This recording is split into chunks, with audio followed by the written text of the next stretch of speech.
Salut les amis, coucou les petits loups. Dans cette vidéo, je vais vous parler d'un élément très important en photo et qui est généralement oublié. Je veux vous parler des cartes support de nos précieux fichiers. Carte SD, carte XQD, carte CF Express type B. Pourquoi les vendeurs devraient nous parler des cartes pour nos photos? Ils nous ont parlé technique, ils nous ont parlé buffer, avec sa capacité, ils nous ont parlé de la rapidité de l'autofocus, ils nous ont parlé de plein de choses. Donc, en gros, ils ont fait leur job. Et ils s'en arrêtent là. Mais c'est comme si un architecte regardait la topographie d'un site et oubliait de regarder si le sol était marécageux ou pas. C'est important quand même, pensez pas? Mais ils ne sont pas plus à blâmer que les journalistes de la presse écrite. Qui a pu lire un jour dans un article qu'il était très important d'avoir des cartes SD, XQD, CF Express très rapides? Moi pas. Et vous?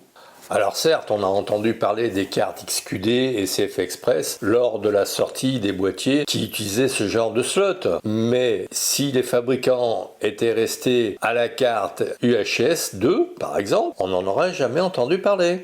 Un de mes abonnés, Guy, salut Guy, me dit tu devrais parler des cartes. Parce qu'à un moment donné, j'avais un D850, je faisais 3 à 5 photos et l'appareil s'arrêtait. Puis plus rien. Puis ça remarchait.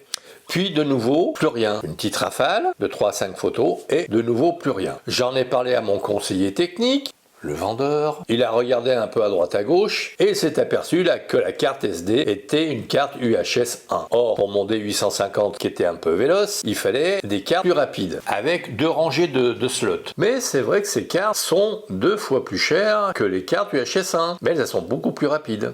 Bah ouais, parler de cartes, c'est pas gratifiant. Il vaut mieux pérorer sur « Ah ouais, mais bon, vous voyez, cet appareil fait de la 4K 60 images par seconde. Et puis celui-là, il fait de la 8K. » Ouais, ça fait plus sérieux, effectivement. Voilà pourquoi, aujourd'hui, je vous parle des cartes. Car ce sont le support de nos précieux fichiers et personne n'en a parlé jusqu'à présent. Tout le monde casse sa tirelire pour s'acheter un appareil à 2000 € et la plupart des gens mégotent à sortir 100, 150 € pour les cartes. Pourtant, si vous faites des photos et que vous ne mettez pas de carte, vous n'avez pas de photos. Donc c'est un support qui est extrêmement important, que tout le monde néglige, ou tout du moins que la plupart des gens négligent. Réfléchissez à la mésaventure de Guy, dont son ignorance sur cette question technique a mis un tout petit peu dans l'embarras. C'est vrai que son conseiller technique, le vendeur, ne lui a pas précisé la chose. C'est comme si en informatique, on voulait faire du montage vidéo rapidement avec des disques à plateau qui tournent à 4500 tours minute. Il est bien évident que tout le monde sait maintenant qu'il faut faire ces montages vidéo avec des SSD qui sont beaucoup plus rapides et beaucoup plus sûrs. En ce qui me concerne, dernièrement, je me suis acheté un lecteur universel, c'est-à-dire il lit les cartes XQD, mais également CF Express de type B. Ils sont un tout petit peu plus chers, mais ils sont universels. On peut mettre n'importe quoi. Et grâce à Nikon, on peut lire dans nos appareils tout type de cartes. Quand je dis tout type, c'est XQD et CF Express de type B. Mon conseil du jour, c'est investissez plutôt dans un lecteur universel. Au moins, quant au choix des cartes, vous pourrez choisir ce que vous souhaitez et au prix que vous souhaitez. N'oubliez pas que les cartes, plus elles sont rapides, mieux c'est. Et vous les amis, vous allez mettre quoi dans vos boîtiers maintenant? Merci pour votre écoute. Si vous avez aimé, likez, partagez, abonnez-vous, faites abonner.